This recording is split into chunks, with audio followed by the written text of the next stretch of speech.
Well, good morning if you are in Los Angeles, California. Good afternoon if you're in Pittsburgh, Pennsylvania, or New York City, where I am.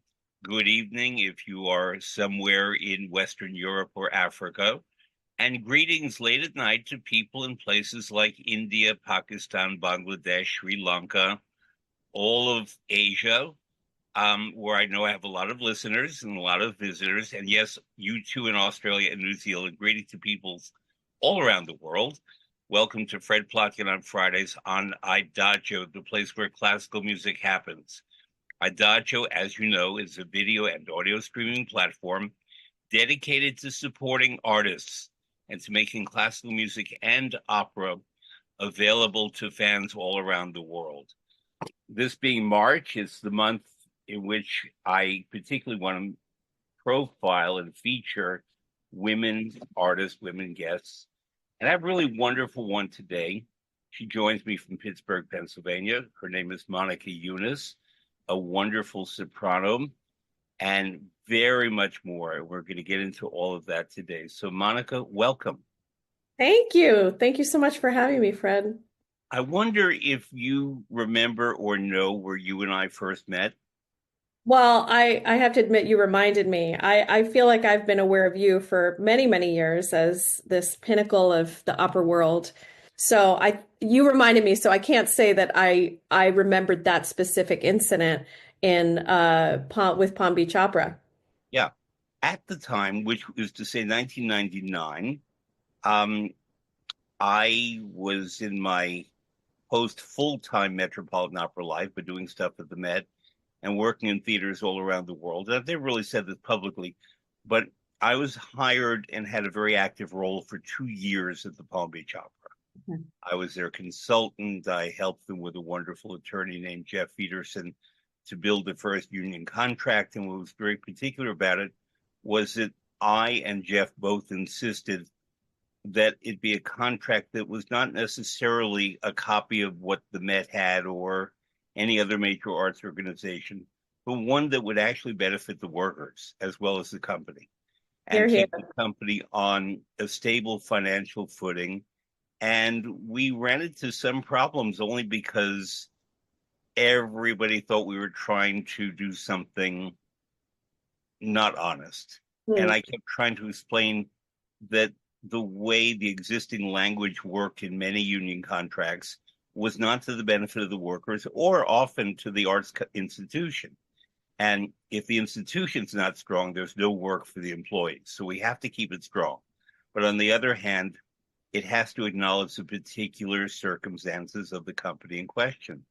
And I can immodestly say it's a terrific contract. And it really is. And it was, I had negotiated, I learned from Joe Volpe and other people that met about negotiating contracts. And Joe is really good at that. Um, but I also learned that not everything is the Metropolitan Opera. And therefore, we have to try to focus on the reality of what is in front of us. So while there, at that time, the maestro was Don Antonio Guadagno. Guadagno. Yes, indeed. Um, yes. And Maestro Guadagno was from Sicily.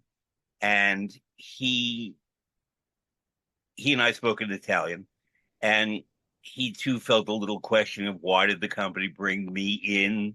And was it threatening to him? And it was not. I mean, he felt a little threatened, but he had a wonderful phrase that I've used ever since. And I asked him in Italian how he works, what his approach is to work. He said, Italianamente, which would translate as Italianly or in the Italian way. And I I love got it because what he really meant was about the music, not about the sure. administration. And that you approach everything, I believe, with um, a devotion to spontaneity, to honoring the traditions, but not in a museum kind of way. Did you, as a young artist, and I should say that you were one of the winners of the Palm Beach Opera competition, which is how I first heard you and then met you, did you work with Maestro Guadagno at all? I sure did. And that was my professional debut, was working with Maestro. And I remember I had no experience working with prompter. And so I kept wondering why he was doing, he would always do that before the up couldn't figure out why because I didn't have that experience as a young artist. And so I asked somebody and they said, "Oh, darling, don't you know? He worked as a prompter for many years and he prompts that way." And I was Would like, you explain to our audience what a prompter is in case they don't know? so many opera companies do not have the prompt box, but for the many that do, as a young artist, it's a bit of a transition to understand how that all works because essentially you have, with all respect to the maestro, there's a secondary maestro in a way because there's this very slight time difference. And so the person in the prompt box, which is literally just a little, almost like a little teeny tiny elevator-like space underneath the stage, they're prompting you, and they're prompting you in two ways. They want to make sure that you keep the beat with the maestro, in which they are extremely in tandem with, and they also want to make sure that you remember the words. So it's a luxurious thing to have a prompter. And it's also a transition moment for singers who aren't used to, well, who am I looking at? Am I looking at what the prompter is giving to me? Or am I watching the conductor? And it's a bit of a balance with all of it. And needless to say, when you're on stage playing a character, you're running around the stage and you're not necessarily static in one spot. Sometimes we are, obviously, as opera singers. There's that wonderful phrase "park and bark," which I don't like so much, but Now you there have a lovely are. dog behind you. Does that dog object to park and bark? Oh, Thor's just he's sleeping.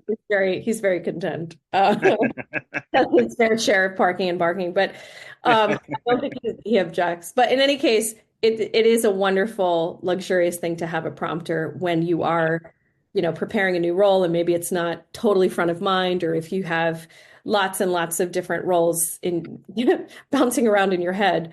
But that is my Maestro Guadagno story: is that he would always do that before a And downbeat. was that a prompt that it was that you were on? In other words, it was your cue. What did that You're up, kiss you're that up, mean? and so Ah, I'm gonna give you a beat, but I'm gonna give you this before the beat is coming. So pay attention. Attenzione. wow. You see, I guess because I was either in the auditorium or the wings, I never experienced this I experienced that a often. lot, and because it was my professional debut, it was Yeah. sort of shocking, kind of, okay. Um, what did feel? I mean, you were very young. You were still very young. You were very, very young then, and um, winning this prestigious competition in a city, Palm Beach, and West Palm Beach actually takes place. Was it already in the Kravis Center? I would think so, Was, but yes, yes, okay. yes. I had been Beautiful originally theater. hired to help consult on the Kravis Center. That's how they knew me. And which is a beautiful facility. Palm Gorgeous. Beach County is full of very wealthy people, but also very poor people. It's a Yep. very large county and has a big agricultural area. And I remember very well because I had family there at the time that they would all sort of mix in, and the opera was not just quote for the wealthy people of Palm Beach, who in fact seldom went. They would go for gala dinners, but they were not, frankly, the audience because they could fly off to New York or Milan or wherever. Um, but it served the local audience and it served school children. And there was a man, I don't know if you met him, whose name was Bob Montgomery, who was the chairman of the board. Yeah, I do remember. Yes. Okay. So Bob, who I liked very much, we would butt heads occasionally, but I really liked and respected him because he cared very deeply about the company. Um, but he always felt he knew the right thing to do. And he once said to me that Guadagno was the greatest conductor since Toscanini. And he was a wonderful conductor, but he was not the greatest conductor since Toscanini. Let's just leave it at that. But he was a wonderful conductor, He's and a great. they were good to have him. But he sometimes would sort of get this Palm Beach thing of saying that everything is the best in Palm Beach. And therefore I had to ground him in reality and ground him in budget issues Sure. Yeah. where they frankly had the money to just cover any debts, which was very lovely. But it was dealing in an alternate reality. But he profoundly believed in opera for the people. I'm going to say something about him that maybe is not publicly known, that he for many years funded um, National Public Radio and public broadcasting and accent, but just quietly with his wife Mary, but Yeah. really wrote the very big checks that brought art into millions of homes around the United States. And he did that without calling attention to himself, which I really respected. And but Bob was very proud that he wanted it to no longer be a mom and pop company, as he called it. Hmm. And the competition was part of that. I had hoped to make Palm Beach more of an opera destination than a festival way in the winter. Hmm. And I helped invite certain artists who had never been to Florida before. And I kept saying, I think that Maestro so and so living in Oslo would love to be in Florida in February. Um, and it was a very interesting experience, and I'm very happy I had it. I learned a lot. But the legacy was that for a number of years, audiences started getting very fine artists. But Maestro Guadagno, and this is no secret, felt that the audiences were not necessarily up to watching a full Don Carlo. So we had about a 90-minute Don Carlo. And Oh, wow. yeah, it was a very abbreviated Don Carlo. And when he finally introduced Wagner, the Flying Dutchman, um, a lot of repeats were not taken, a lot of that kind of stuff. And it was a bit of a push and pull. Now Palm Beach Opera does full length operas the way it should. But I, since then, have watched your career soar and the things that you've done. And I've heard you at the Metropolitan Opera, of course. And I know that you sing elsewhere. Before we get into some of your other social activities, as I'm going to call them, um, talk more about your trajectory as a singer because you have what we call an international career, and I've mostly seen you in New York. So I'd like to know about your activities here in New York, of course, but beyond. Thank you. Thank you for asking. And again, I just want to say I'm so honored that you would think of me for this series. I really appreciate it. And it's just really You've been fun. on my list for a while. It's really fun to talk. So, um, I am probably not unlike a lot of other singers in that I was a child singer. I always loved to sing growing up.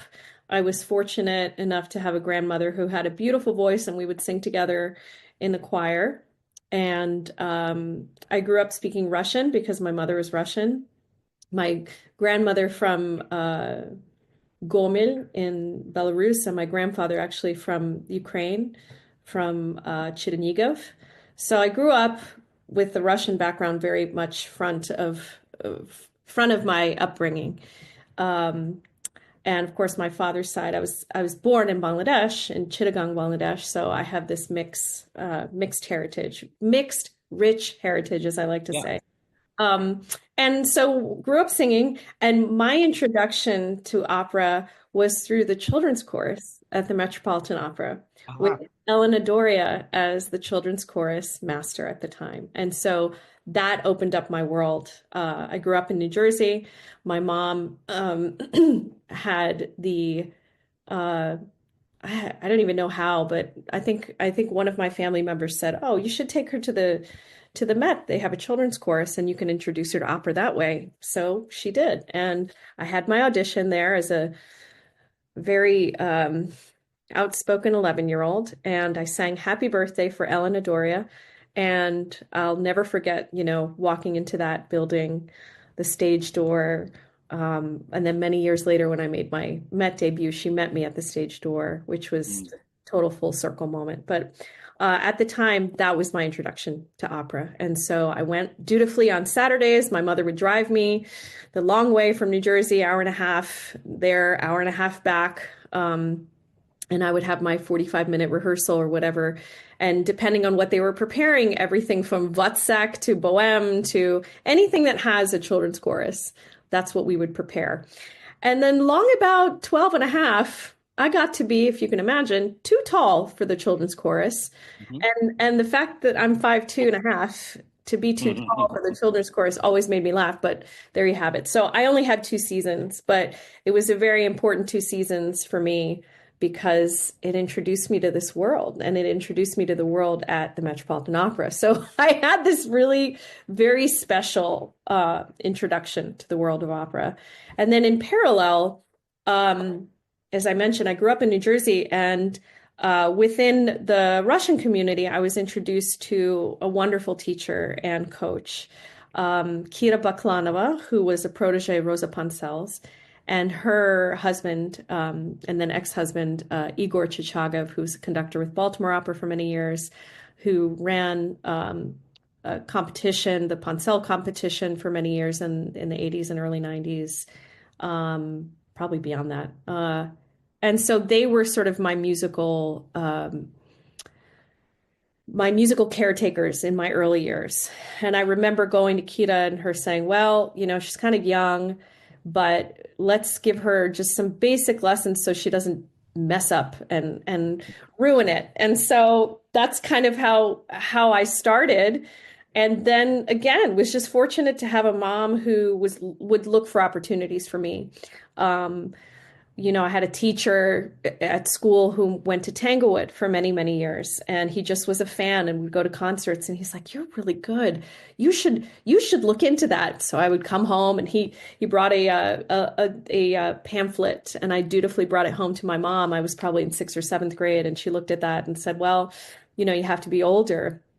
So 13 comes along, and I go and I audition at Boston University for the Tanglewood Institute, and got in and spent my summer again in this musical reverie. Really, again, I didn't grow up around a lot of people who were putting in as much time into music and singing specifically.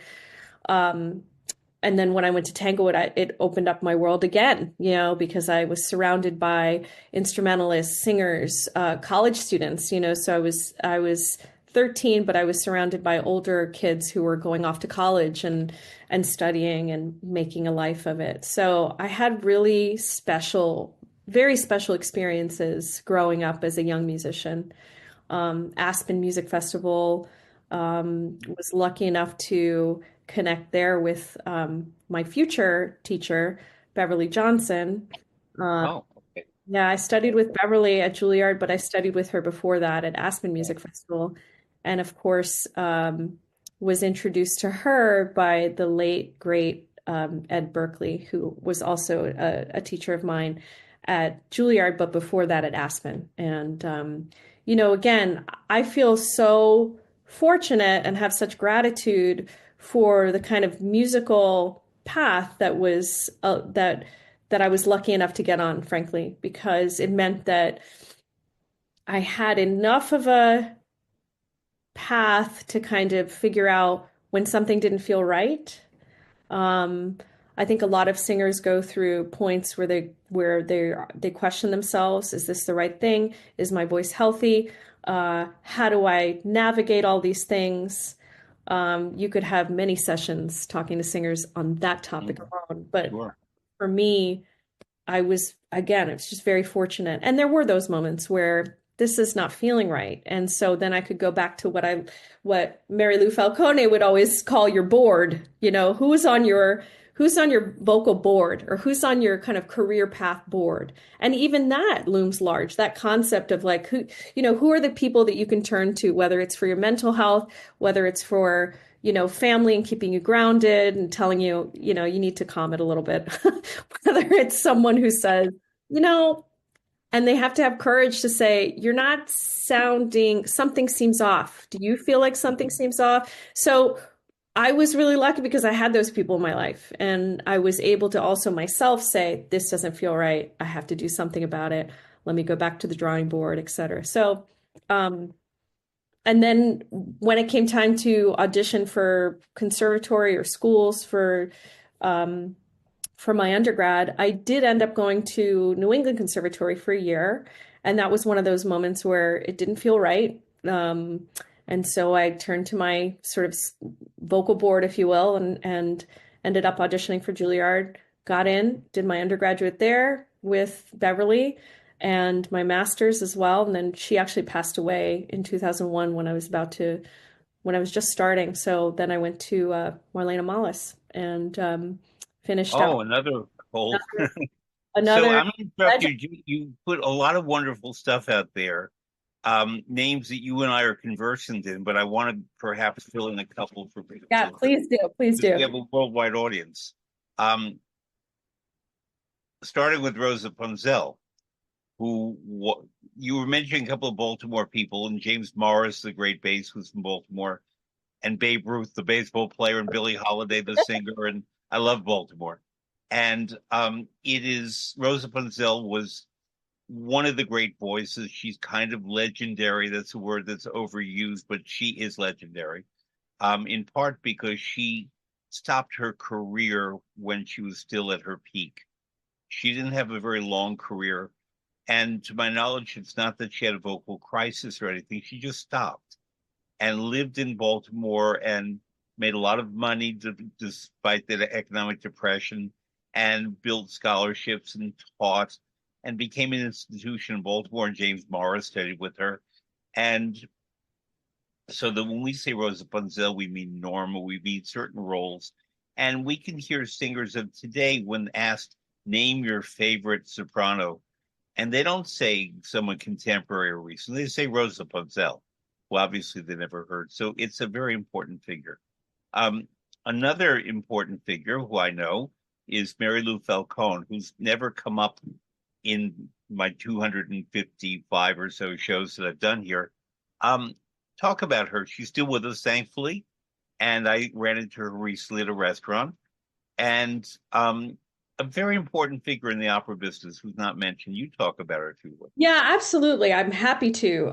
Well, I know Mary Lou Falcone for a number of reasons. One is a student at Juilliard where she taught a wonderful class.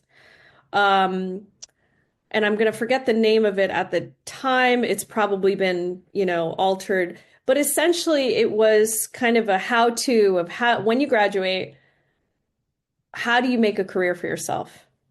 And she was the best person. She is the best person to make that class. And I feel, again, speaking on the theme of gratitude, this incredible woman took time out of her very busy life to teach this class to graduate level vocalists at Juilliard. And it encompassed everything from having guests who were critics. I remember she had I knew this was going to happen, Fred. There would be that moment where I'd Okay. go, I remember this person. Tom, we're going to edit this out. A Um, man or a woman? it's a man, and he's New York Times critic. Anthony Tomasini. Yes, thank you. Oh my God, Okay. that's embarrassing.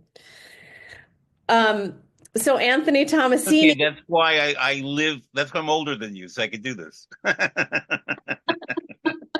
so know these people. she brought Anthony Tomasini to class to talk to us about, his perspective. And she brought people who took headshots and, photographers. And, she evaluated our headshots and everything that you would sort of need as a budding young musician who's about to take flight. Here are the things that you should think about. Audition attire and all kinds of things. And so it was a really great class. And then many years later, when I was starting my organization with Camille Zamora, she became a board member of Sing for Hope, and that was Which we're going to terrific. get to We'll abundantly in get the there. We'll get conversation. there.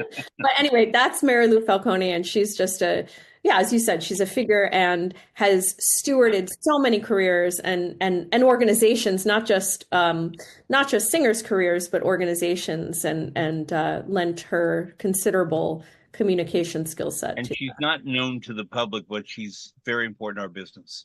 Yes. Um, all right, since you just mentioned something, I think I'm going to touch on that one, if you will, because it's a delicate topic, but I think it's a very important topic. What to wear when you're auditioning. when I work with young artists, it's always a question I'm asked. And if it comes from a man or comes from a woman, or if it's a very tall person or a short person, or a large person or a little person, whatever the person, um, one of the issues involved in is that young artists have just spent a fortune going to college and have huge debts and pay teachers and pay throat doctors and pay all kinds of people and don't have income coming in and therefore cannot necessarily afford the Sure. kind of clothing that one would think they should wear or they would think they should wear. So, what advice did you get, and what advice would you give others about what to wear for auditions? I think that's such a loaded question these days because Yep. the conversation that I had when I was at school is one set of advice, and the conversation that I would have if somebody asked me now is very different. So I will leave it with this. I think that it's extremely important that you feel comfortable in whatever it is you wear. Now, feeling comfortable in something and being on a stage and looking at different angles that may be visible to whoever's listening to you are different things. So, my very general advice is to say to check yourself from every angle and make sure that you feel comfortable and feel comfortable being seen that way. And I think I'm going to leave it at that. Well, I'm going to go further because I'm asked this so often that I really do have answers.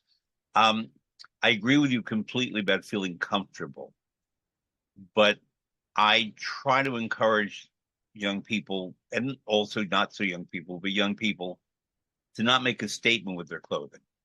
That's a great, yes, I agree with that as well. I agree with that as That I well. want to see your face, I want to see your hands. Yes. Um, because I, who have directed, I've sat many auditions and judged competitions. I really do want to see the face and the hands. I don't want flowing sleeves on women. I don't want young men to look uncomfortable when they're stiff in jackets. Right. Many Right. young men, especially nowadays, do not grow up wearing Suits. even one sports Even jacket or a suit pocket. or blazer. And I would love for them to feel more comfortable and not look so stiff. Because if a young man, I say young because this is who we tend to hear in auditions, um, the armholes are too high. Yeah. He looks stiff. So Yeah. therefore, the Oh, character that he's presenting looks stiff. So absolutely. if he's singing Que Gelida Manina and he's in love with, or he feels he's in love with Mimi, you can't look stiff. No, You have to exactly. look relaxed. Exactly. Um, Also, I very much believe that, when I hear people say, "Oh, I don't believe that those two could fall in love," look at them, which may mean that one is very heavy or whatever. I reply that in the United States, we have an obesity epidemic, and millions of overweight people fall in love every day, all the time, and have happy lives. So, 100%. A hundred so percent. Which is why I deferred to, I really feel like you have to be comfortable in what you're wearing. And yeah. that's something that over one's career, you have to cultivate that. And that's very different. I mean, for myself, my own closet, I'm looking at there, I'm going, I would never wear that again. 20 years ago, maybe I would wear that. I'm not wearing that now. And that's fine. I'm very comfortable with that. Um, and I have noticed what people wear has changed significantly. I went to an audition and somebody was wearing leg warmers, and I couldn't figure out if they were wearing that if they were auditioning for a particular role that I didn't know about. But I was like, leg warmers, that's an interesting choice. Okay, that's not something I would choose for an audition, but And here we what I'm are. going to ask you is not a joke. Was it a man or a woman? A woman. I recently heard a man in a rather casual recital setting on a very cold winter day in New York wear leg warmers and a sort of a jacket. And it was very distracting, is all I can say. He sang beautifully, but it was very distracting because at the very least you want to wear trousers. You don't, as I said, don't make a statement, don't make anything that calls attention to the clothing when we should be focusing on the eyes, the hands, the voice, the expression, Sound. the sound. And but it is amazing how many people, and not just in the US, but everywhere, do otherwise. Yeah. And but I think it's also incumbent on people hearing these auditioners to understand they're nervous, they're on limited income, and that we're there for the voice, and then we can bring in the makeup people and the costume people and so on. But it's an unfortunate truth that the impression is made almost as soon as the young singer walks out on the stage.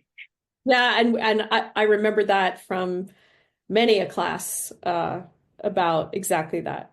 How do you walk in? How do you, all of those sort of tidbits that undergrad and master's degree will hopefully cover. So, but again, a very important related question: what shoes? So I was always told, I remember this so strongly, never wear open-toed shoes because it draws attention to your toes and you don't want Yep, people looking at your feet. You want them looking at your face while you're singing. right. So these general guidelines, I have to say, I've followed for many years now. That And what said, about the heels? again, comfort. I definitely wear a heel because I'm short, Yep, but my heels are going shorter rather than taller, just because right. I want to feel comfortable when I'm singing and Really that comfortable, meaning also the feeling support. grounded, feeling Yeah, really grounded. yeah. And so already if you're choosing to wear a heel, you might I used to practice in my heels, Mhm. because whatever shoes you're wearing, that's Right. another huge point.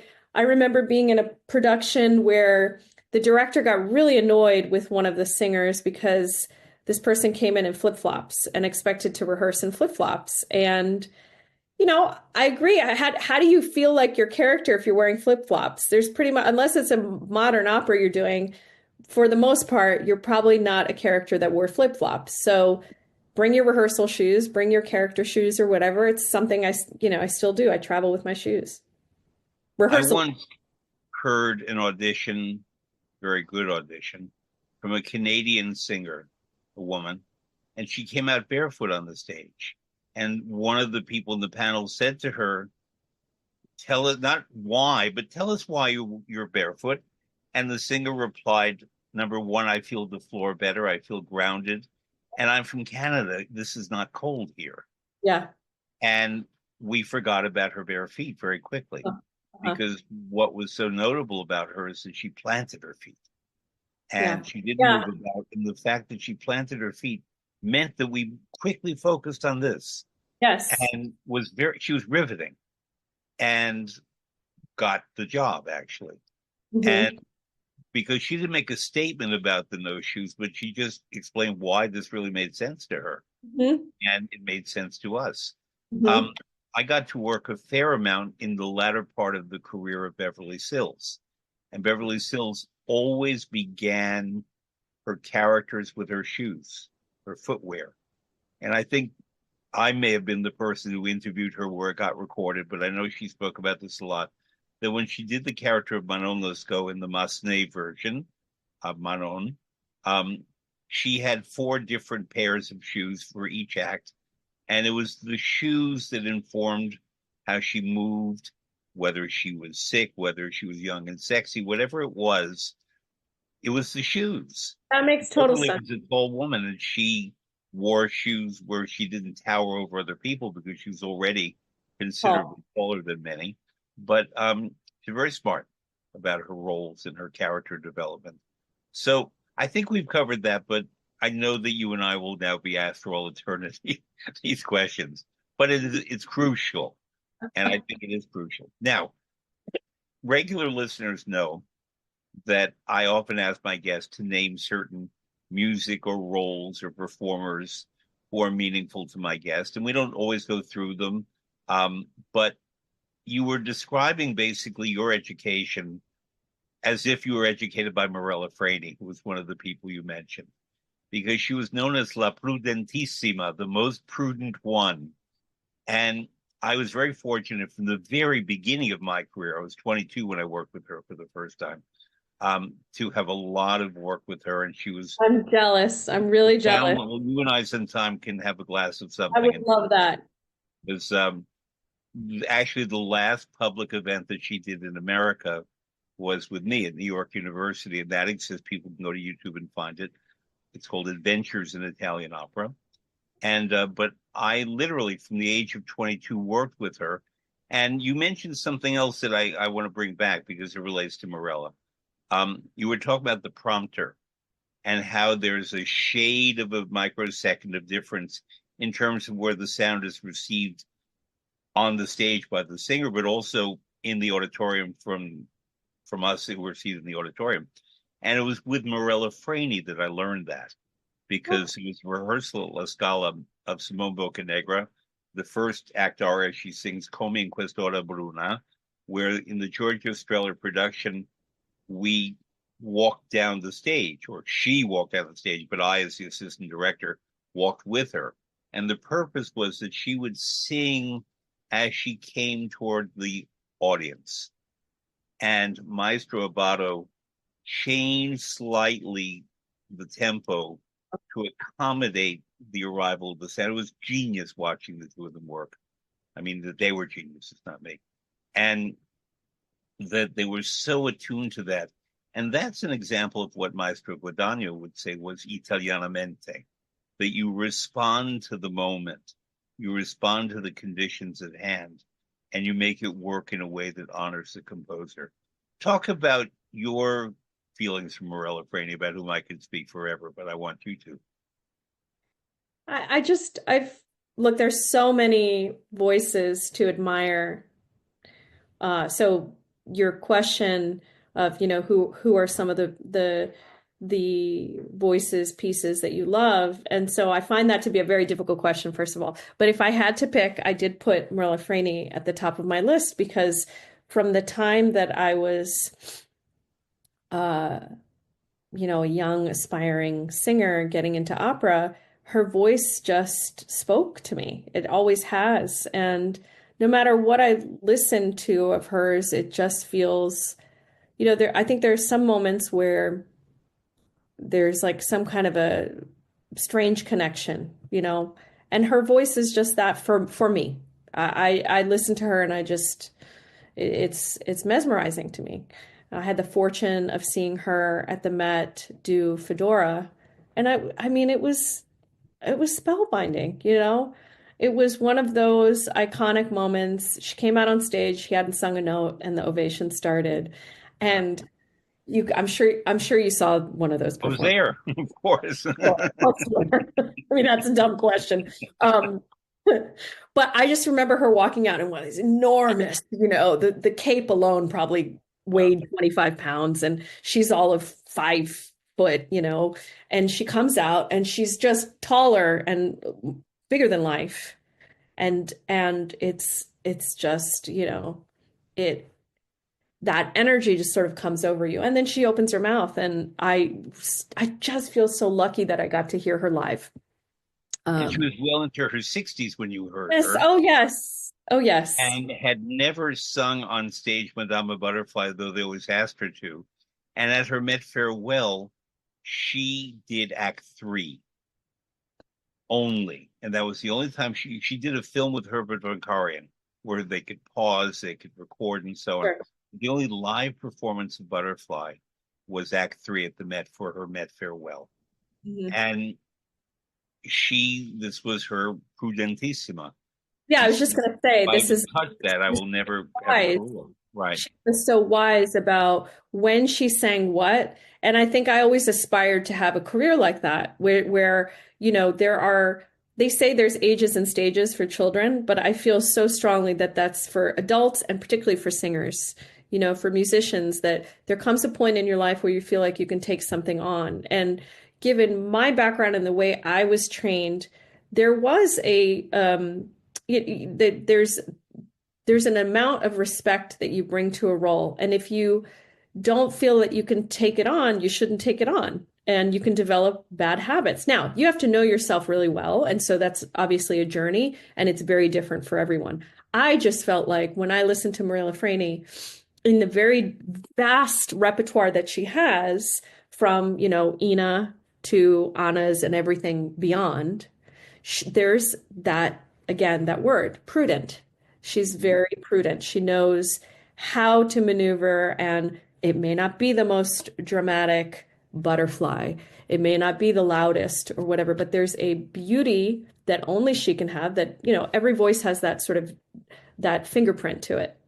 And I'm sure you, especially, you can play drop the needle all day long, meaning you put on a recording of something and either, or if it was before your This time, is you know exactly who what it is. opera lovers do. We'll have to love her too, of course. Name that But voice. name that voice. Oh, I know that voice. And so that's what I love about her is that not only can you name that voice, but from a nerdy singer way, you also are like, oh wow, she's this age. She just did this. Mhm.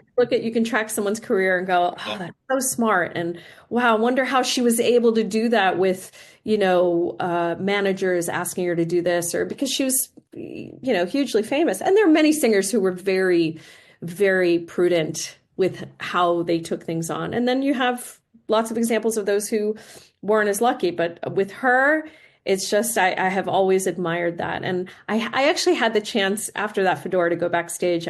Once upon a time, you could put your name on a list and go backstage and meet these wonderful stars. And so because I was a kid at the Met, I knew that. And so by the time, I was a Juilliard student, I knew what to do that. So anyway, I went backstage and I was so green and I just said, "Oh, it's Rainey. I'm such a huge fan." And she's like, "Are you a singer?" And I said, "Yes." And she said, "What do you sing?" I said, "I'm a soprano." And she just said, "In bocca lupo."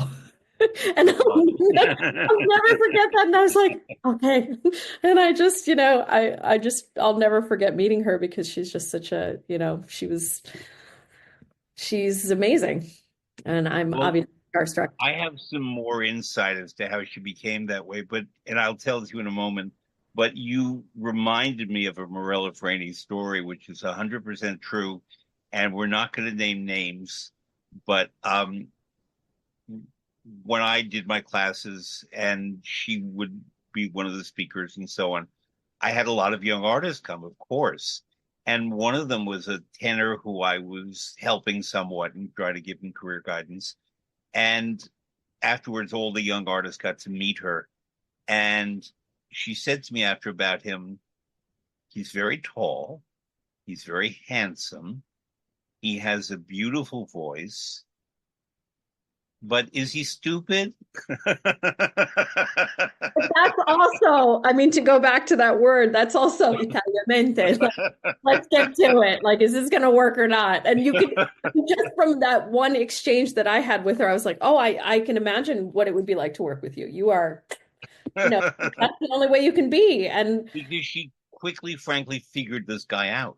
yeah, And because tall, handsome tenors get a lot of work, sure. even if they don't have everything else, Sure. she quickly figured him out. But what I do want to bring to this about Morella Frani, who I adored and revered, is the following: that she was born in Modena, in Italy, near Bologna, so Emilia-Romagna, Verdi territory, in 1935. I should know the date. It's February something, I think. But and her friend Luciano Pavarotti was born in October of 1935 in the same year. Their mothers worked in a cigarette factory together, and they knew one another. And these were poor working women in the 1930s in fascist Italy. And they, because they worked in a cigarette factory, were not allowed to breastfeed their babies. So there were women who were wet nurses, and Morella Frani and Luciano Pavarotti Had the had same the wetness. same wet nurse. Okay, that is wild. And as Morella Frani said to me, you could see who got all the milk.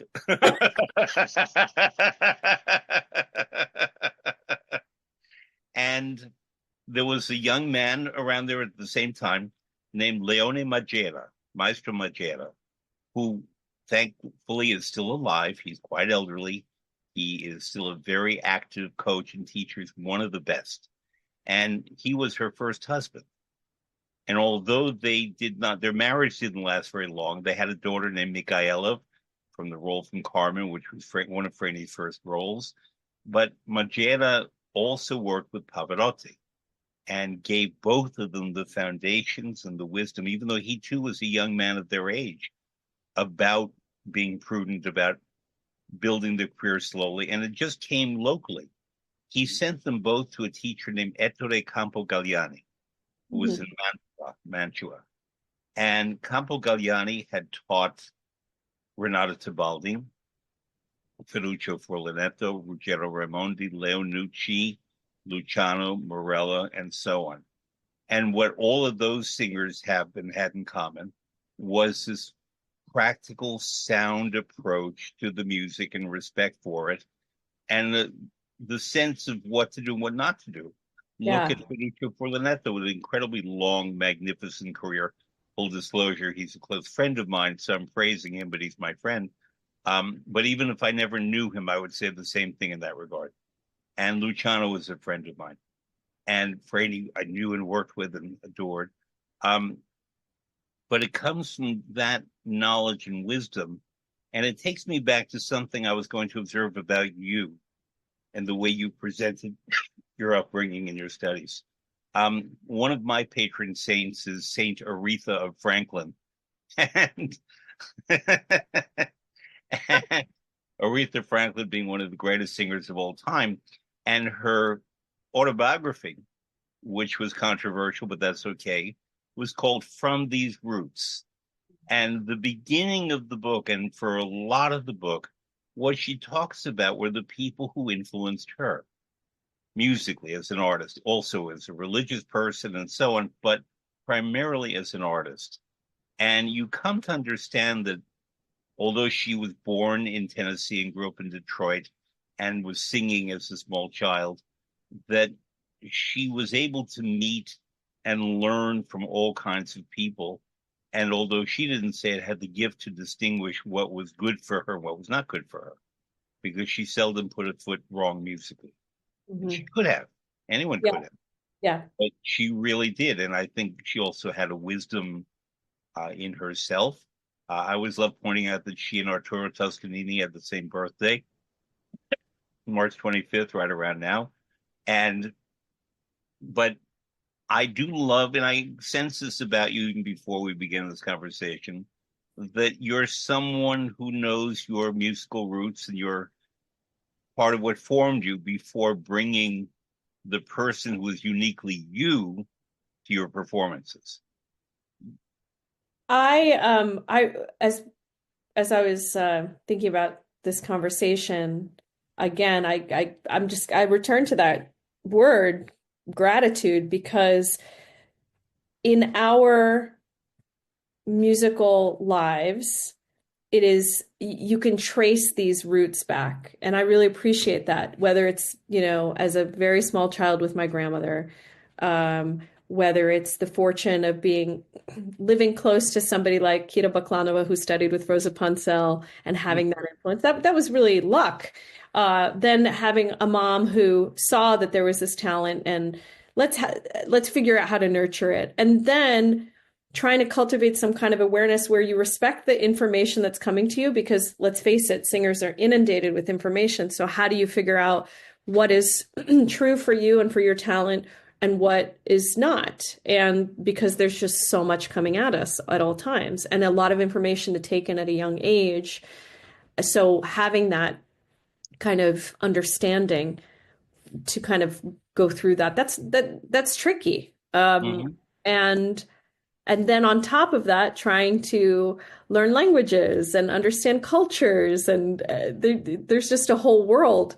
But I feel really um, lucky that through that world, been able to see and make so many wonderful friends and have so many wonderful experiences because of opera, because of music. And I just feel fortunate for that.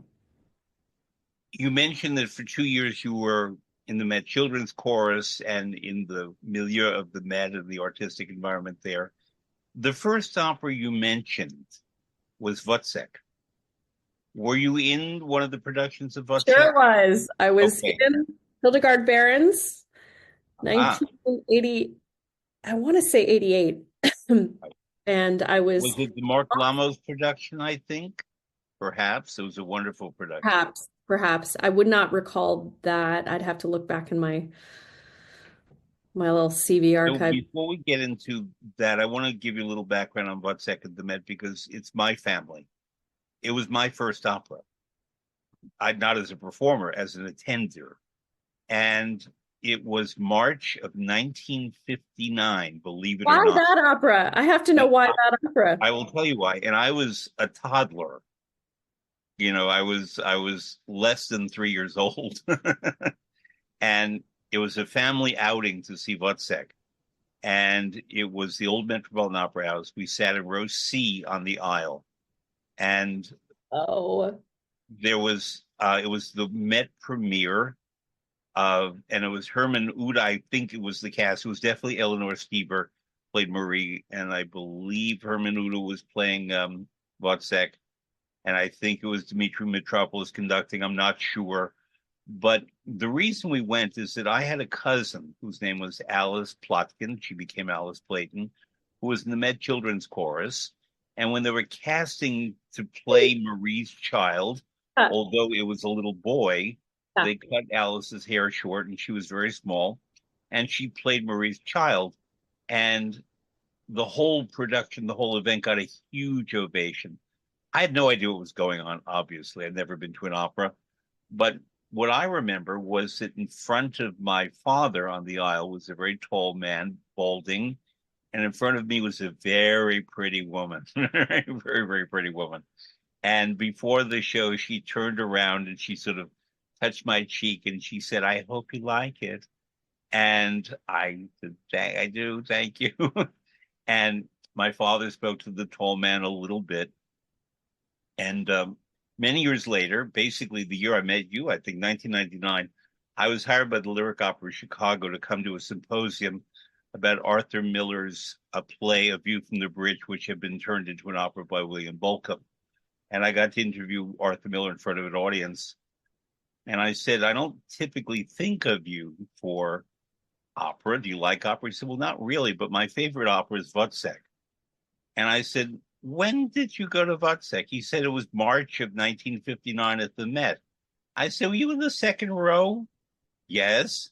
And I said, "Were you with Marilyn Monroe?" "Yes." I said, "You remember a quiet little child who sat behind you?" "Yes, that I was know me." that is And he said, "Oh, so wild. Marilyn was the one who," I said, "Yes."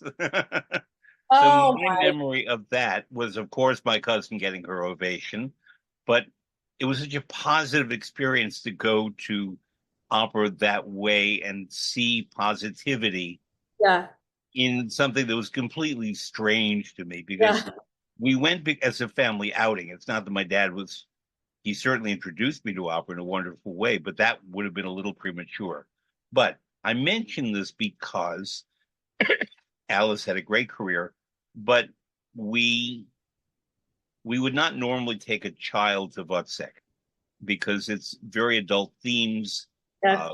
murder and rape and all kinds of stuff that is part of opera. Verdi had it, everybody had it. Don Giovanni with Mozart, it's there. It's in Wagner, it's everywhere.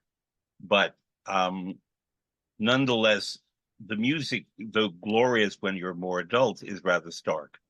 And I wonder what, as a child in that production, you were taught or not taught, told or not told about the characters and about the story. Not much because, first of all, I was in the offstage chorus, so it's quite mu very much at the end. So what I remember is hanging around downstairs until we were shepherded to the stage under, strict orders of being quiet. So that was kind of um, my understanding of it. And I remember that the young boy playing the child had, the big line, hop, hop, there, hop, hop, hop, hop. And we were the sort of offstage chorus. So I knew it was eerie. I knew it was strange. I knew that there were themes that were sort of hush hush. And I think that Elena, in preparing us all, was so focused on the music and the cues and making sure that we were prepared that the rest of it was not shared, which was fine. I wasn't, Yeah. I was so terrified to get it wrong because that Right. was my debut, off stage or not, it was my Yeah. debut. So that's what I was focused on. But But also there's that dreadful line that comes right before the oh yeah, naive child.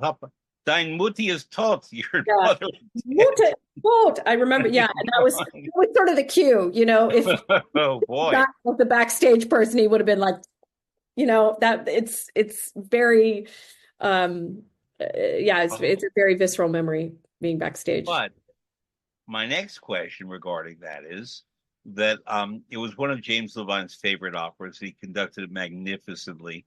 And there are those, I guess they're called interludes between some of the scenes because it's, quote, a one act opera. It's Yeah. actually three acts, but it's done without intermission.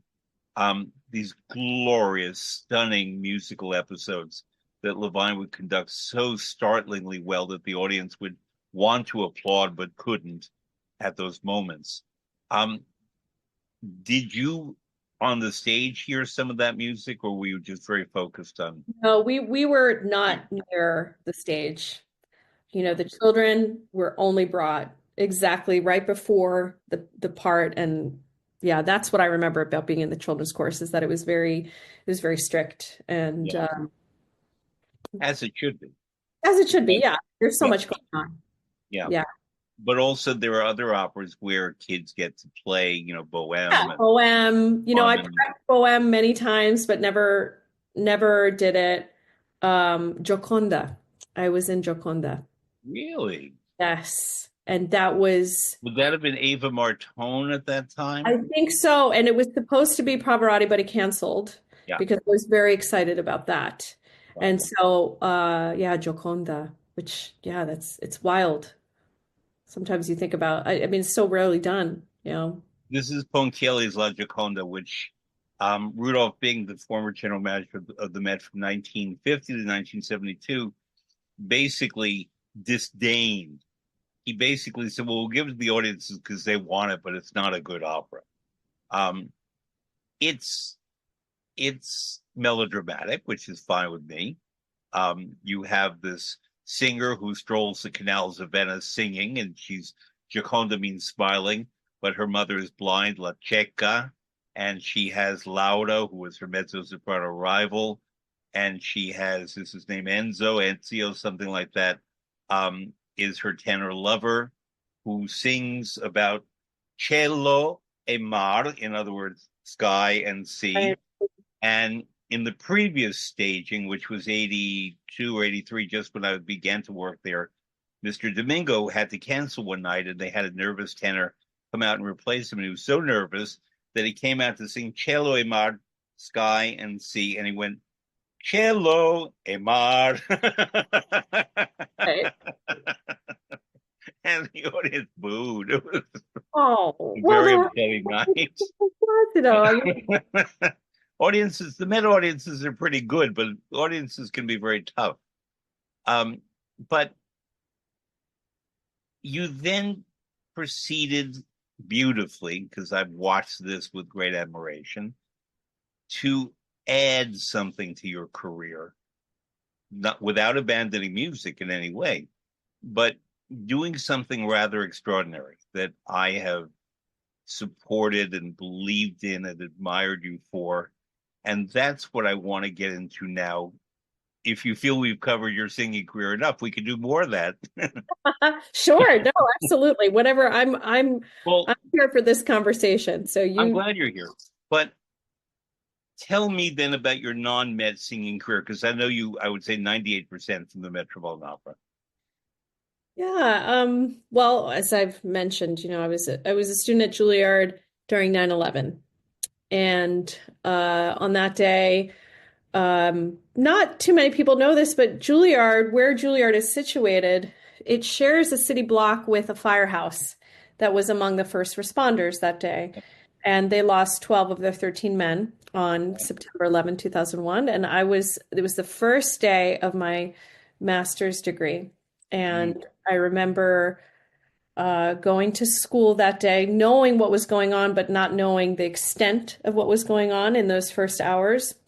And it was a very difficult time for all of us, for many different reasons. And my colleague, my friend at school, we gathered friends and just went to that firehouse and started singing. We got a group of singers together and just went to be present for this tumultuous, difficult time of waiting for people to come back, and they did not come back.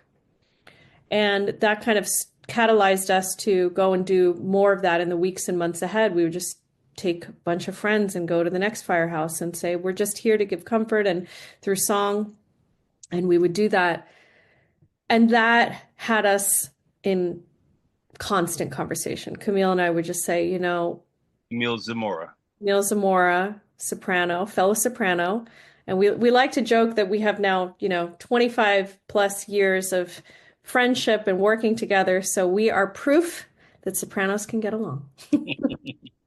Indeed. Do lots of things together, but I know many sopranos who really do get along. that's absolutely true. It's a Yes. stereotype, but I know many, But many who really, who don't? especially the Wagnerian ones, the dramatic sopranos. They're like a Well, sisterhood. we are definitely not Okay. Wagnerian sopranos, but we sure do get along and share lots of repertoire actually. But in any case, that started the conversation of, what does it mean to be an artist and how do we bring this beautiful thing that we do on stage into communities who may not have access to it, who may not have any kind of awareness to it, who may not have the experience of what this music can do. And that was 2001. By 2006, we got our nonprofit status and we created something that we call Sing for Hope. And we have 5 major program points, I 20. want to get into that, but I do also want to understand how a young woman still in graduate school, or 2 young women, and then at the beginning of their careers, figure out the logistics of getting nonprofit status. For people elsewhere, what that means is that you can work as a foundation and receive donations without certain tax consequences because it's being put toward good, let's say. So between 2001 and 2006, that was exactly what we were figuring out. So we both were very much on the road, singing here, there, everywhere, wherever our manager would have us sing. And we spent a lot of time on our computers.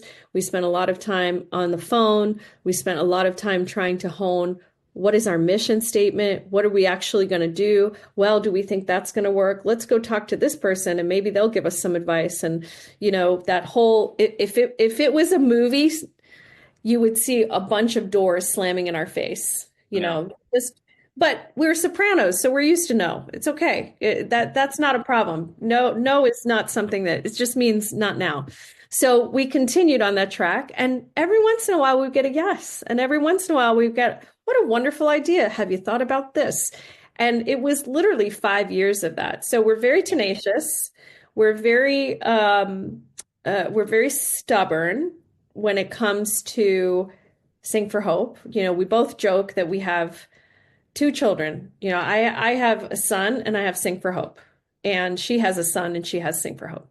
Mm-hmm. And that is kind of how we've treated it all these years. And many, many stumbling blocks. I mentioned Mary Lou Falcone earlier, and that she was a board member. And I remember having that conversation with her and also thinking about her class, which influenced me a lot because, at that time at Juilliard, there were not a lot of sort of business classes for what this career would be. And that's something I'm extremely passionate about. I teach a class at Carnegie Mellon University called Artist as Entrepreneur. It's a required course for graduate level vocalists, but I have lots of other students taking it too, instrumentalists. I have costume technicians taking it because the fact of the matter is that we have this beautiful operatic world that we're all really tied into. And then there's also just the living life and creating, and how does one put that creativity into the world if it's not an operatic stage? And so I feel very strongly in the sense that there is a way to develop what I like to call the portfolio career. And for me, this passion for me and Camille, it has been poured into Sing for Hope. And the idea that the arts are such a core human experience, no matter where you come from, no matter who you are, no matter rich or poor, everything in between. We have a human need to create and to share and to express. And so that's kind of where we started. And it was, again, a lot of no's. And then gradually a yes here and there. Question. In 2001, when you began this, was Dr. Joseph Polisi the president of Juilliard then? There was, yes. So I've taught at Juilliard at his invitation and others, and I'm very impressed with him as for many reasons. But one of them was that he created a course and wrote a book about the artist as citizen Yes. and about the role of the artist as citizen. It's something that I think about a lot, and I know you do. And I'm just going to speak for myself here. I get a lot of pushback from certain people who say that I should stay in my lane, whatever that means. And that just because I'm able to teach or direct opera or do what I do in the opera world, I'm not a singer, that's what I should be doing and don't have opinions on public life, on social welfare and things like that. Whereas I believe whatever I would be doing, if I were a chef, I write cookbooks. People think of me sometimes as a chef. The chefs are involved in stewarding agriculture, feeding the hungry, 100%. working on health and nutrition and so on. But there are many people who, in all of our cases, define in their own minds what we should be rather than taking care of their own lives. And do you get pushback for this? 100% all Yeah. the time. And I've just learned to, put my earbuds in or whatever. It was a lot more prevalent in those early years. And to be perfectly honest, I definitely kept things separate, so to speak. I did not bring my work with Sing for Hope to my rehearsal time. And, that's the way it should be. They didn't hire me to talk about Sing for Hope. They hired me to sing a role. And that's what I did and continue to do. But I don't think that it's one or the other. I just don't believe that, particularly because the industry doesn't necessarily foster that anyway. I don't have a full-time job. I am full-time when I'm hired with an opera company or for a concert, etc. They have my undivided attention. Obviously, I come prepared. All the things that we, are supposed to do. But I think that the notion that there's only one way to live your life as a musician, I hope, and at least what I'm seeing from the academic setting, is that it's just not the case. Students come in and they want to know, how do I do this? But I want to do it this way. What do you think? I want to start my own opera company. I want to do a multimedia presentation on how, whatever it is, there's a creative way of doing that. It's almost like we have to cultivate that. I see that as one of the roles that I play as an educator is cultivating that. I think it's to me, I feel very strongly it's irresponsible not to, because as much as you can work on your craft, you can work on other things as well. In fact, you have to, because our world is such that, whether everybody has the opportunity to be creative. And that's a wonderful thing. You, as an artist, as a creative person, can also do that, and not just in one way. That's the beauty of the arts. That's the beauty of what we do, is that we can find ways to express ourselves in many ways. And instead of being negative about this or that downfall of this audience, or, whatever it is, we have to look at moving ahead and moving forward and saying, this is an opportunity. It's a bit like saying, well, too bad, the automobile came along. I guess we're never going to be in a horse and buggy. Well, hopefully you can look at the positive of that, move on. I mean, that's just it's the way it is. And with every innovation, there are always going to be things that we have to be careful of and be thoughtful about. But that doesn't mean we should stop innovation. And that applies to the arts industry very much. I mean, it has to. For another time, I often teach a course about opera and technology, about how opera, more than any other of the performing arts, has been the leader and the groundbreaker for technology, whether it's lighting, stage Craft, pictures, age, craft, everything regarding that opera and recording industry, broadcasting. It was absolutely. opera. Yeah. And Um, on that note too, I think that it's, I read this somewhere and I couldn't agree more too. Opera singers are some of the most facile with dealing with lots of different things coming at them. You have a conductor, you have the orchestra, you have a character that you're playing, likely in a, 20-pound costume that you're trying to, maneuver. We're multitaskers. yeah. So the idea that we can't apply that same level of creative thinking elsewhere is very limiting. You were talking about early on seeking people for input and so on. And at a certain point, early mid in my career, when I was independent and being called on to do these different projects with opera companies, someone said to me, ideally, if you had the funding, what would you do? And I said, I would create the ethical grand opera in which we would only use people who really cared about the art form and about being good colleagues and so on, and check your egos at the door. And she said to me, ethical grand opera, the acronym is ego. There Oh, goes that's funny. that. Well, then you'd have to check your ego at the door. That's all. But I want to mention something else about that firehouse. Yeah. When I was performance manager of the Met, one of my many jobs or responsibilities, was the safety of the building and everybody in it. And it required a nightly fire inspection. And I had what were called safety men, and these were off-duty firemen who at that time we dressed in tuxedos, and I wore a tuxedo, and they were always well-built, strong, good-looking men. And they would sort of gently move through the crowds, and they didn't look like, quote, security, because they were not security. They were Yeah, safety men. right.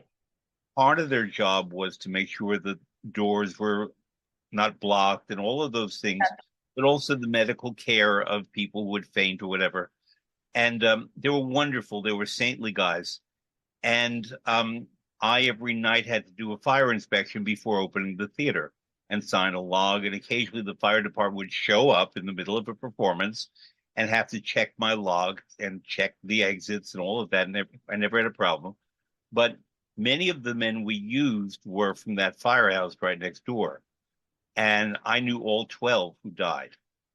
I'm so And sorry. I remember when you were there singing, um, because what I resolved to do at that time, one of the guys who survived said to me, people are being very nice and they're bringing cake and cookies. We can't live on cake and cookies.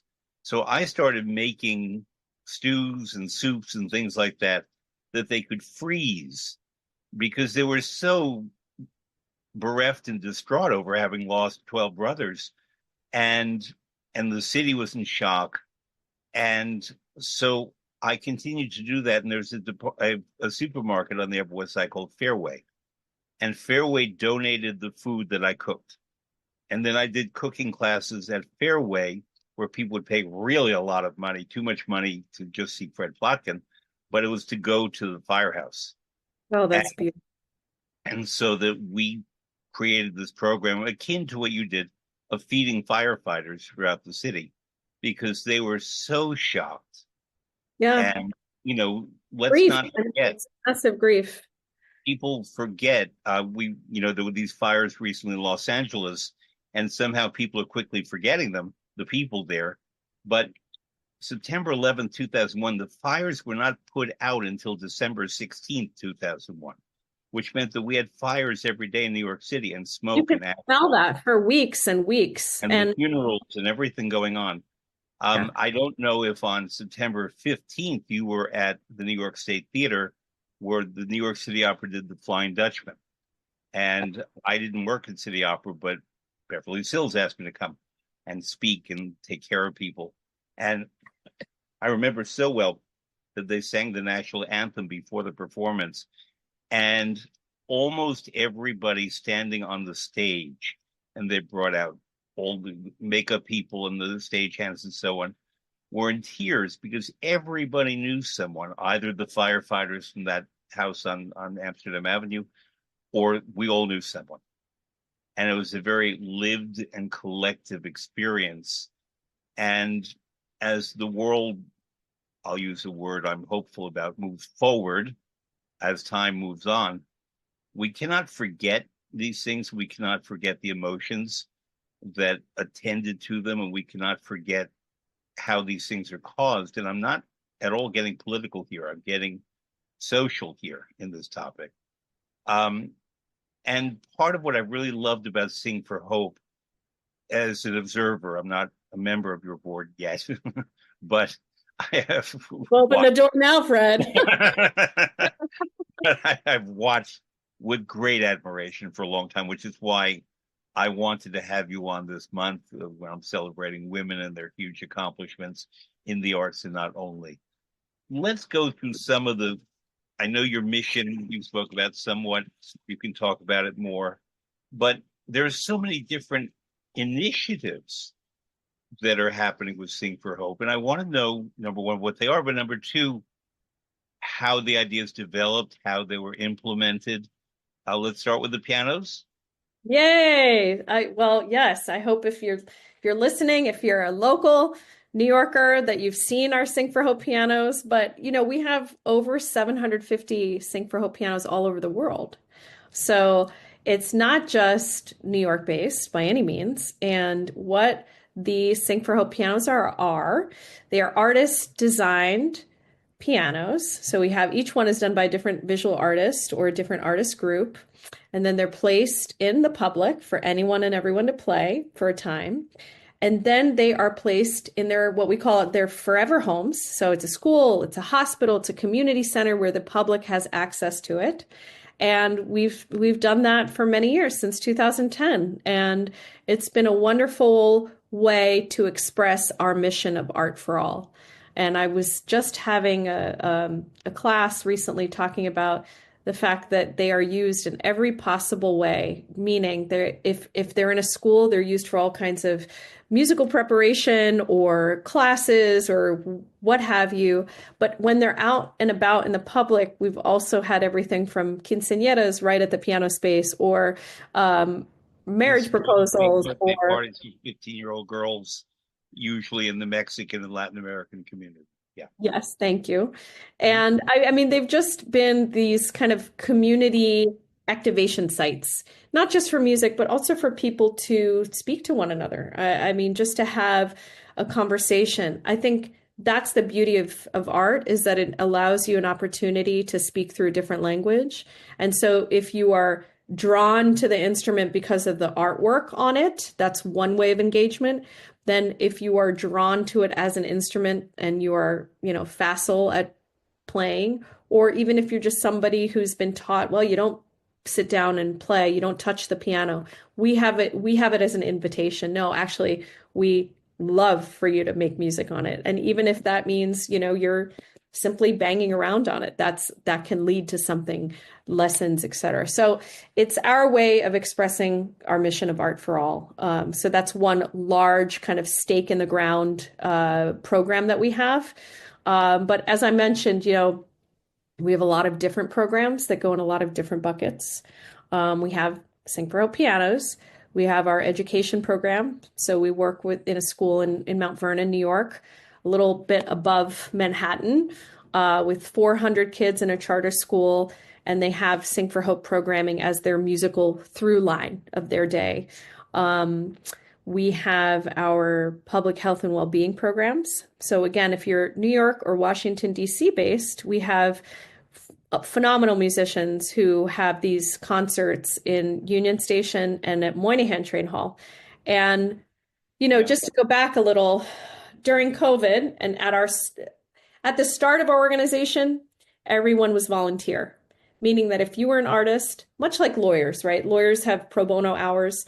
We invited artists to give their pro bono work, whether to a school, to a hospital, to artwork on the side of a piano. after COVID or during COVID, when 99% of our artist industry was so decimated, we made a huge decision, started fundraising really hard to make sure that forevermore we could pay our artists. And so that's where we are now. We pay Mhm. all of our artists union rates for their concerts. Uh, there's a stipend if you create a Sing for Hope piano.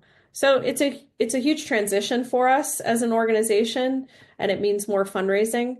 But the antidote to that too is that we're really able now to develop our public health and well-being side, meaning that we know what all of the research points to, which is that arts in health are a huge benefit. So how do we ensure that artists are aware of that and that we have opportunities for them to make money doing that? So we're in regular conversation with New York City Health and Hospitals, which is one of the largest municipal hospital system in the country in the United States. You see the trend of many hospitals and hospital systems applying the same principle.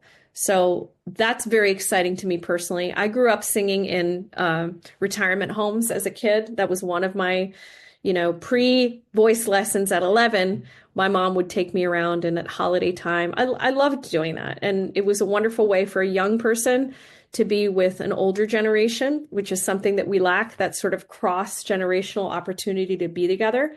And music is one of those ways. So we really try to apply that in our public health and well-being programming. And again, there's just so much research coming out about how important that is. I'm And going to jump in here on that yeah, because please do, it's because I something can talk about that no, and I could too. It's something I care very deeply about. Um, Without going too much into my personal life, I, for 28 years, have taken care of relatives and friends who need that kind of care. And I became very active in several programs and have used this Fred Plotkin on Fridays to promote those ideas. I've had professors from Johns Hopkins in Baltimore, again Baltimore, with uh, professors from Peabody, which is the music conservatory in Baltimore, come on and talk about the music mind connection. I've had a guitarist, I'm sorry his name escapes me at the moment, who works with the National Institutes of Health, going around veterans hospitals in the Washington area, in Maryland primarily, playing and performing for veterans. Um, this is March, last month, February. I wrote the cover story for Stage Bill, a Playbill rather, it used to be Stage Bill, for the New York Philharmonic featuring Renee Fleming. And Renee and I spoke in December, and she has been very active extremely. in the topic of music in mind, and came out with a book last year called Music in Mind that she edited. She didn't write it, she wrote one essay in which she gathered essays from doctors, from artists, from veterans, from all kinds of people who gave their input about how music has worked emotionally, therapeutically, as a palliative against pain, which is what that guitarist does a lot of. Um, Also, I have been somewhat involved with programs for Alzheimer's and dementia here and in Italy. Actually, I got involved first in Italy, and using music for people who no longer can be reached with language, spoken language, and how somehow, because the musical part of our brains are in a slightly different place, they're activated and the memories are activated when words seem to be missing. And I do this repeatedly. I participate in a program at the Metro Museum of Art called Arts and Minds, which is run in part from Columbia University. It's a wonderful program for caregivers, Yes. about how the needs of caregivers have been sadly overlooked. By some estimates, there are 53 million Americans who are unpaid caregivers for other relatives, family, whether parents, spouses, children, whatever, who do this unpaid, who need help in And doing that, not only support, financially, but absolutely, for also mental health. psychologically. And so I commend in addition to your work, which we'll get to again, but this book that Renee Fleming edited called Music and Mind. It's a wonderful book. And And she's an amazing, she's been a board member for many, many years.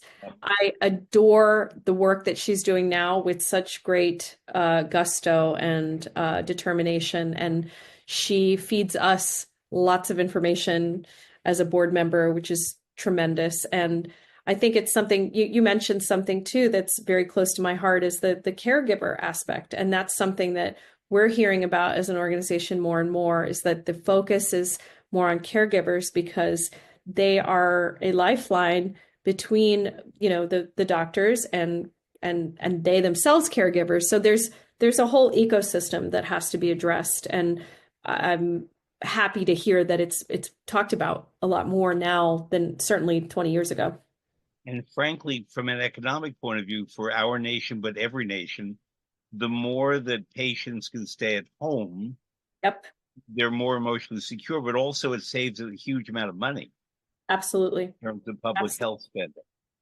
And yeah, And also within the hospitals, I was just reading a report about care for youngsters in children's hospital settings. That if you prepare a child who's going to go into a CT scan, for example, with 10 minutes of music, they're much calmer when they go into the CT scan. Therefore, the process goes smoother. And I think the relevant savings for the hospital was something like $500 per patient because of the timing. You don't have to reschedule because you're dealing with a patient who's having a panic attack before they go in, and so on and so forth. So this is, something that is near and dear to our hearts at Sing for Hope, and it's also really exciting because the applications of the arts in different ways, again, is exciting for the industry and is exciting for every musician to know about. um, a few presidential campaign cycles ago, at that time I was working at radio station WQXR here in New York City, America's oldest and largest classical music station. And I was their opera writer, and I'm not a critic, but a writer. And I did more than 600 stories for them. And I tried to branch out in other areas. And during the campaign that included Hillary Clinton, Donald Trump, Bernie Sanders, and a couple of other people, I contacted all of the campaigns to ask them what their arts policy would be were Mr. Trump or Ms. Clinton or Mr. Sanders to become president. And I never heard back from the Trump campaign at all. I got a line or two from Hillary Clinton's campaign about how, as Secretary of State, she was involved in bringing American arts and creativity abroad, which is something that was created by President Eisenhower in the 1950s and continued and continues mostly today. Bernie Sanders was the only one who replied with how arts benefit us. And it was a very interesting essay. And I didn't comment. I just printed what I received from these people and I left it for the public to read without my commentary. But I think that the arts are viewed as something that can be very controversial. As I said to you a little while ago, when I'm told to stay in my lane, which I keep hearing, um, people seem to be resistant to discussion and sharing that the arts can bring. We don't have to agree that we love this or that work or are Sure. moved by it. Or let's take a classic production. You were talking before about how we had a horse and buggy and then we had a car. So there are productions of Carmen in which the Toreador arrives on a horse. There are productions in which he arrives in a car. That's open for discussion. But I believe, and I think you believe too, and correct me if I'm wrong, about how the arts create conversation and create togetherness if we treat each other civilly in terms of sharing what inspires us. 100%.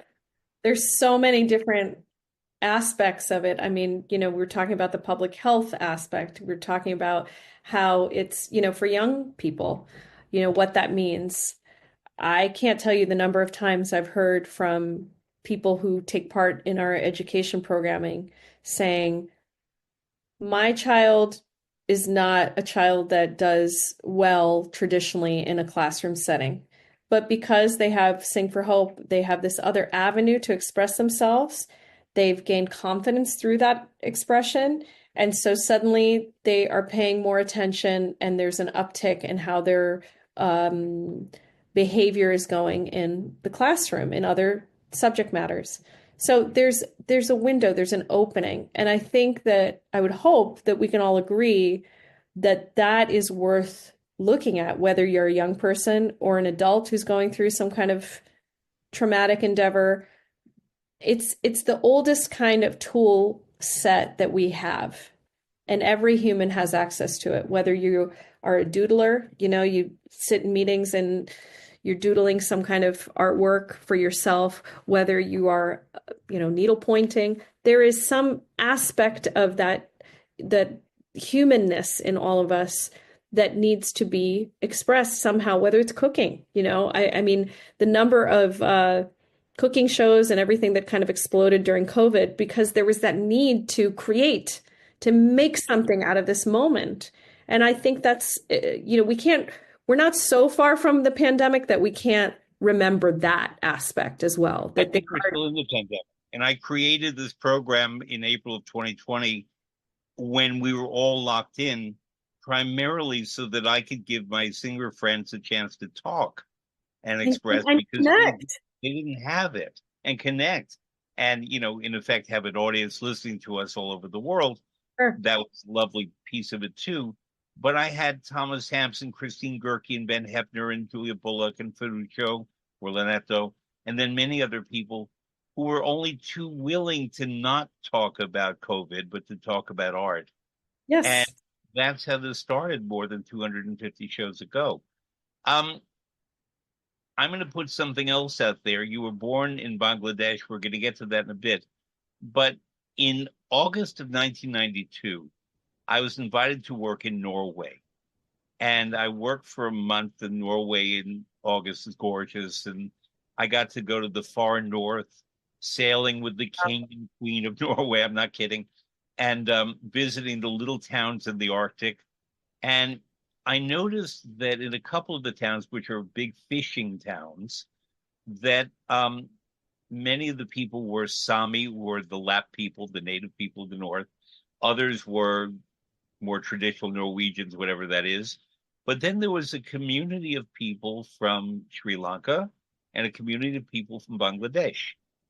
And they were, if we know the Pearl Fishers and we know those operas, these were people who were adept at fishing and at canning and at cleaning fish and so on, who went from an entirely warm world in Asia to the coldest of cold places in northern Norway above the Arctic Circle. Quite the change. Quite the change. But many of the women wore their traditional clothing from Asia, but with parkas on. Yeah. And the men did too, but primarily the women, because the women were the ones that I visited with in the factories where they were processing the fish. But what struck me, apart from all of that unusualness and loveliness, was that I went to a couple of church services, and I guess the Lutheran church, I don't recall. And what struck me was that every person, whatever their background, could sight sing, could read music. And Wow. what I took away from that was that if they can sit down together and sing because they can sight sing, that one of the roads to world peace is to teach everybody to read music. And I love it. would be the common language, not English, not Latin, not any other language, Chinese or Spanish, whatever, music, because it's the language that is legible if we train it and can transcend every other culture. Because if I put a sheet of music in front of a person in Zaire or Ecuador or Canada or Bangladesh or wherever, if they're trained, they can read it. And so I'm just pitching that to you as an idea, and maybe we'll talk about it more. But if I'm not involved, still, if you want to pursue it, pursue it. I genuinely believe that if we can all sing together, it sounds so, facile, but it's not. If we are able to share something off a page, Yeah. even without words, just a vocalese or anything, hallelujah, whatever That. we. I really love that so much, Fred. And you've traveled the world and you've seen the operatic world from many different angles, but also so many different cultures that have nothing to do with opera as well. The food cultures, and to your point, that is the thing that sort of connects us no matter what. And I share that same perspective that no matter where I go, the simple act of humming together, you don't Mhm. have to, you can just make some sounds together. And there's suddenly something that connects us human to human, walking into these elder care facilities as a child. And, that can be an intimidating Yeah. experience for an introvert, but I definitely was not an introvert. I was definitely one of those hammy kids. So, but still, you're around elderly people as a youngster, and particularly these days, I feel like as our communities go further and further apart, we're not, particularly in the United States, we're not in the habit of living with intergenerationally, which is sad. But it's just not our culture right now. But if that is something that we can incorporate, I always love seeing those stories in smaller countries. It might have been Denmark or something where it's like, oh, you have the nursery facility inside the elder care facility, and somehow the health is better for the elderly as well as for the kids because they have access and openness to the full circle of life. You have the tiny little hands and you have the older, more withered hands, and everyone together is working on some aspect for dinner or what have you. And I think that those are traditions that are really meaningful and again create community in a way that is not our habit these days. And anything like communal singing, like being at a performance together where one can share wisdom as well as music or performance of some sort. Those are the ways in which I think we can create more community and uh, more opportunities to be together in ways that we can just agree to be together. And the corollary, and I agree with you, two corollaries. One is for 11 years when I was a little boy, really when I was 5 and 6 until I was a teenager, I went to a summer camp every year that was not fancy in any way. And it was on a lake in upstate New York.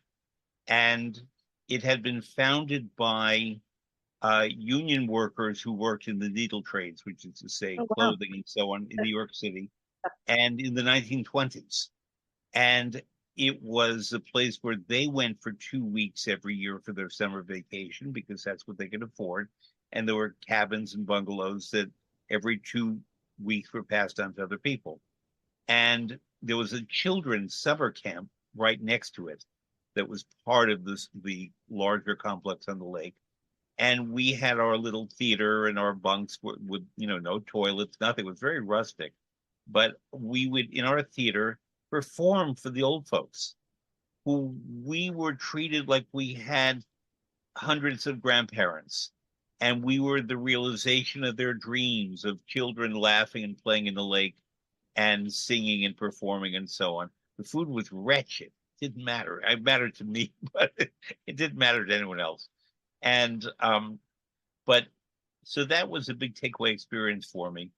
But the other is that I really do believe in storytelling, not so much from kids to old folks, but old folks to kids. And whether it's the reading of a fable, whether it's a telling of this is where I was, and this is what I did. Sometimes a kid can get a little bored or frightened, but on the other hand, sometimes you hear a story and as a child, and it Hey, fires the Rachel. imagination, and you just run with it. And I remember that I met someone who was telling me stories about Native Americans and their use of the land and how we don't own the land. We never own land. It's ours to just preserve and pass on and it pass goes. on, but Yeah, keep in the group. yeah. That really stuck with me, and I was 8 years old. So I agree with you entirely about intergenerational communication. Um, and basically the collective, I'm forgetting the term that we use in business, where when a whole generation of people step away from a company, institutional memory, that institutional memory of our history and our culture may mean that we avoid some of the mistakes of the past or learn from them in a particular way. But that's something really important in our in the opera world. I mean, we're talking about, that sort of journey of, well, this person studied with this person and I studied with this person. I love that because Yeah. again, you see that so clearly that there's this passing down of wisdom. And so, you think about it in a family unit, but then in a I don't like using the word industry this way, but Opera family. within the opera family, Yeah. you see these trajectories and these paths, and I think that's really wonderful because it's not like I don't know, I can't think of another career path where you have that so strongly today. I'm sure they exist, but for me, it's so front of mind as a musician. I call it planet opera because we I who love work that. in one form or another reside on it and know of one another if we don't know one another, because each of us who works and lives on planet opera has our own itinerary every year or every 5 years. So that there are theaters that I've worked at a lot, some of the famous ones, but there are other famous ones like Vienna and Paris, but I've never worked Mhm. at all. But I've worked a lot in Salzburg. I've worked a lot in London, a lot in Milan, but not so much in Rome. Things like that. Not so much in Madrid, not at all in Madrid. No, but within the opera world, I'm sure you have best friends who have, and so the stories, the Absolutely. musicians, and the understanding would travel in this. I've In never been to Houston. Houston Grand Opera is a great company, but it's never been on my itinerary. But I know other people have done Sure. brilliant work in Houston that I've seen in other places. So, um, but it is all institutional memory. And Yeah, what I might definitely. learn or I might teach goes into the collective whole. And frankly, I use a program like this to document all of that. So when I'm not here and when you're not here, and people can watch these and learn. And that's really, really, really the idea. We just started our spring semester at CMU, and my dear friend, Carnegie Mellon University, a great school. Yeah, I CMU people may not know that. Carnegie didn't Mellon. Yeah. know that. So my dear friend is the chair of the department there, Jennifer Aylmer, also a Mm-hmm. soprano I get Mm-hmm. along with, beautiful soprano. And she's the chair of the voice department and was a bridesmaid at my wedding, is a dear friend. And so she said, let me go introduce you to your class because I'm just teaching this one semester course and had a room full of students that probably likely know her as the voice teacher and chair of the department. And she comes in and she says, Monica and I have known each other for 30 years now and have, gone through, have shared roles together. In fact, she was doing the English version, I was doing the German version of Magic Flute at the Met at the same time. Um, just dear friends and really respect one another's artistry, et cetera. And she said, I want you all to look around the room because, with all hopefulness, you'll be working with one another 30 years from now. And it's a wonderful thing to find yourself in the same place and having that same kind of journey path, shared path, and still be making and creating and teaching and being in this beautiful family, opera family, as you call it. I do want to mention one more thing. Your father won a Nobel Prize for economics. Mohammed Oh, Yunus he won the Nobel Peace Prize, actually. Prize. Excuse me, I'm sorry. Thank No, you. that's okay. The Peace Prize. I've already had a Nobel Peace Prize winner on this program last year. So this by connection is number two. I didn't Oh, know awesome. those economics because I think of his contribution as Sure. more being economic. Talk about what he created, and because in Absolutely. some ways I see some of that DNA in Sing for Peace. So Yeah, he's my dad, but he's also considered the father of microcredit, which is very small loans for income generating activities. And when I say small, they can range from, the equivalent of 5, 10, $15 increments in Bangladesh, again, for income generating activities. And that concept of microcredit has gone,